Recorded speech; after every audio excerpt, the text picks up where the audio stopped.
We're back with another episode of the Lockdown Lowdown, and I have here Thys Uys, the starter and founder of Fallen Heroes.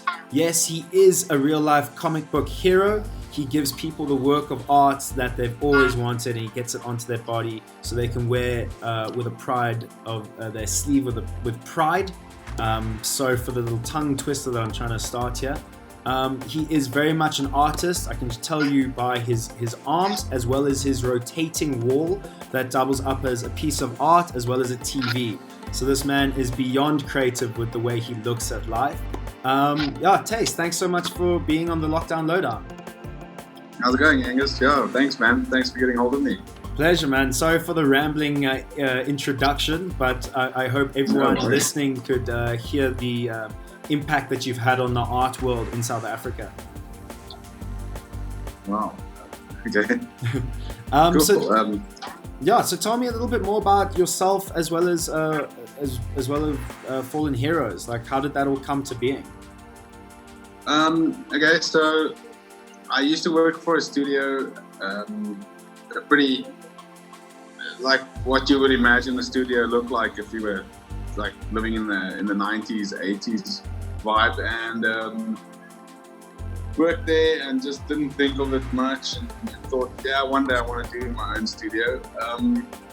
I got diagnosed with leukemia and decided, okay, cool, one day might not come, so I better do this now, and decided to do Fallen Heroes. The name is kind of a little bit of I'm my own fallen hero because I kind of had to get off my butt and start working. I think that's quite a motivational story for anyone listening, is that, in times of adversity like everyone is facing today with the COVID pandemic, you yourself faced your own version, right, of a virus or a disease or cancer, and it made you act. It made you create something, which is really, really cool. How long has Fallen Heroes been going for now? We've been going for about 8 years now. Okay, cool. I've been tattooing for 10, so yeah, we've been at it since then. Me and my wife started it. Her name's Jen, and gone at it wild. I'm very happy to hear that. How many tattoos have you accumulated since you started Fallen Heroes? Oh wow, I stopped counting. I think I have one big one. Just one. I'm one walking piece of art. That's it. That's brilliant, man.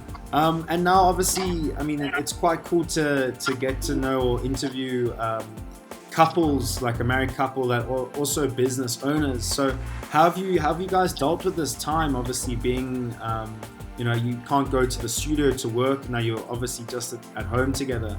How have you found that working in your guys' favor?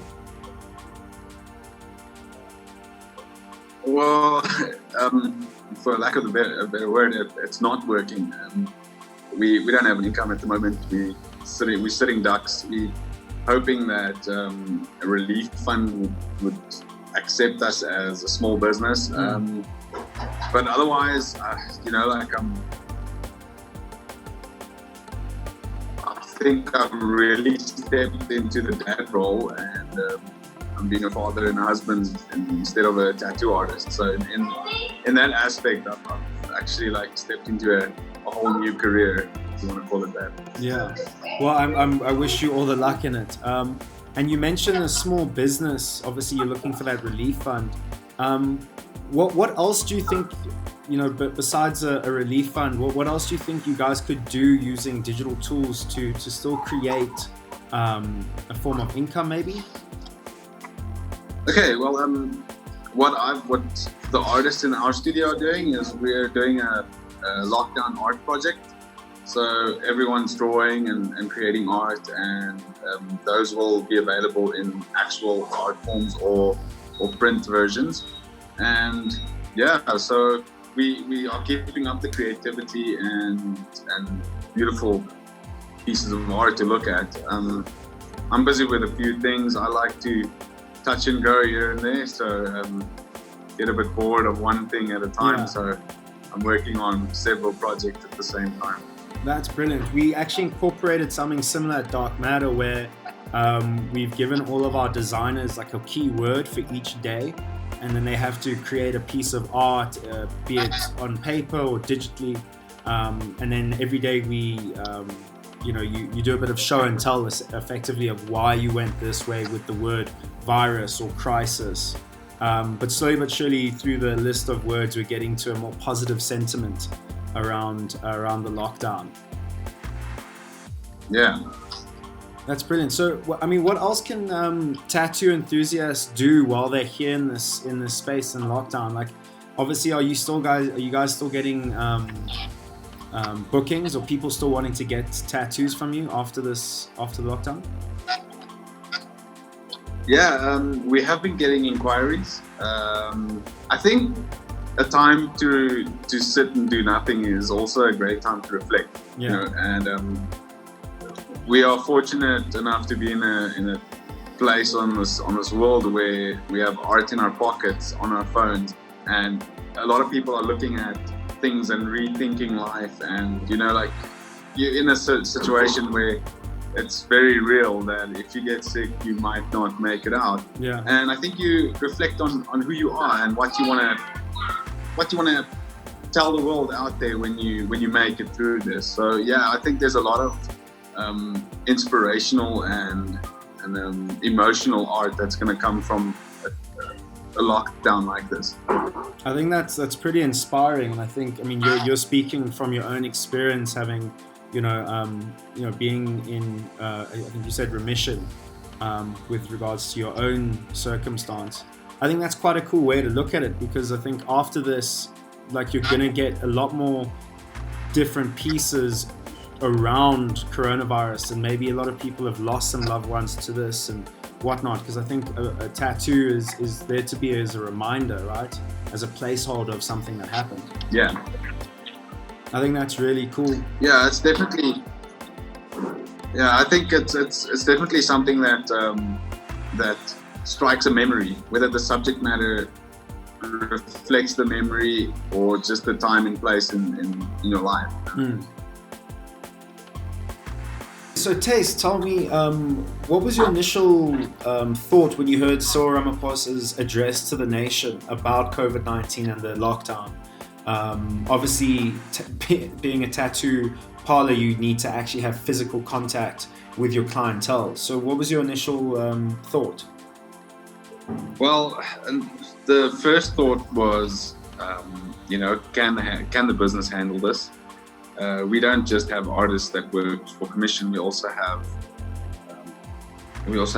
permanent staff that look after these artists, bookings and so on. So we have to pay salaries and so on. So yeah, we have made provisions for that, obviously, in case of emergency, but we could never have seen this kind of emergency. Of course. In terms of before the lockdown, we actually started isolating clients with their artists and saying, don't bring friends along, make sure you wash your hands, if you have a fever, stay at home. Like, just started molding the studio so that it fits. Yeah. So that it's safe for anyone who goes there and people who work there also. In terms of our business, we had to make a few plans to stay active in terms of income. So we've run a voucher special, which I think is still running, till the 15th or something. But otherwise it is what it is, and we work through it, see everyone on the other side. Yeah, definitely. And I think it's really really amazing that you guys had the foresight to implement some of the safety precautions before coronavirus or COVID-19 had become this big pandemic. So that just proves like great leadership on your guys' side to actually start to implement this idea of isolation within your guys' studio. So I think that's something definitely that you should be proud of. Yeah. And I think a lot of businesses now, with hindsight, probably should have also implemented, to flatten this curve a lot sooner. Yeah.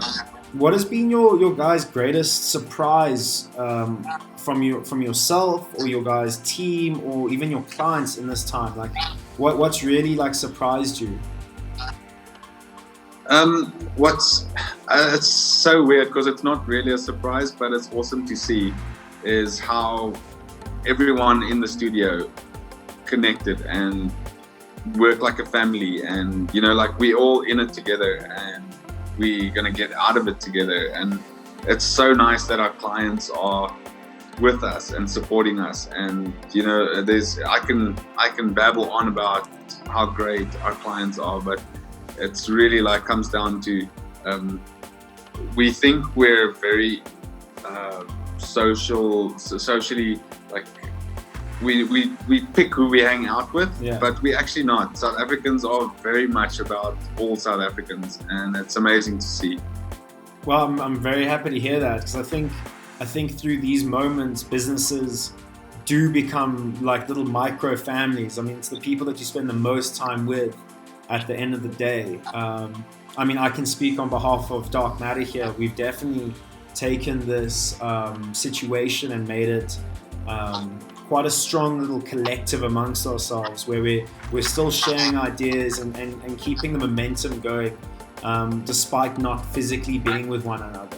So it's quite cool that it's transcended across all industries, not just digital marketing, not just for tattoo parlors. It's going across everything, which I think is the right thing. Like, I think in times of trouble or adversity, we can actually prove that we can pull together and unite, which is a silver lining, I guess, in the COVID-19 cloud.